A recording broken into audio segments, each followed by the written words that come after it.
complément d'enquête consacré, ce jeudi 13 avril sur France 2, un numéro inédit à Sandrine Rousseau.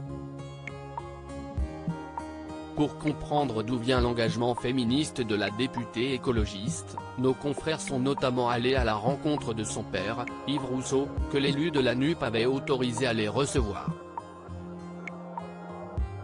Interrogé sur l'enfance de son unique fille, cet ancien inspecteur des impôts et militant socialiste a nié toute différence de traitement entre son fils et cette dernière. C'est possible mais je n'en ai jamais eu conscience.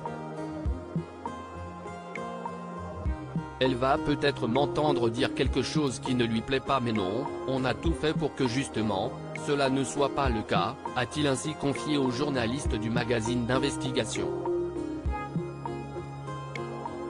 Peut-être qu'on n'a pas très bien fait, a-t-il tout de même confessé.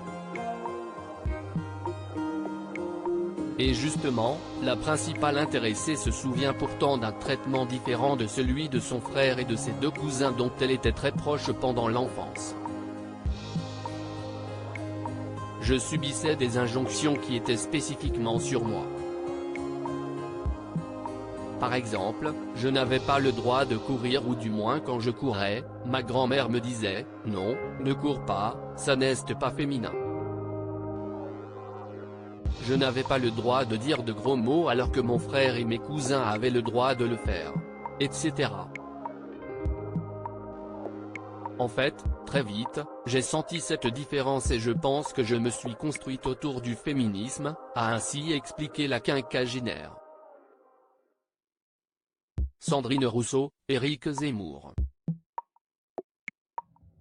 Les 20 personnalités politiques les plus influentes sur les réseaux sociaux. Sandrine n'a aucun problème avec les hommes. C'est totalement faux, Sandrine, elle, n'a aucun problème avec les hommes, a ensuite rétorqué Yves Rousseau quand nos confrères l'ont questionné sur cette critique dont sa fille a régulièrement la cible.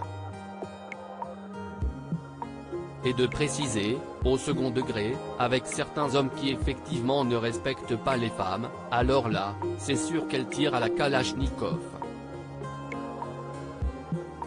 Voilà qui est plus clair. Article écrit en collaboration avec 6 médias.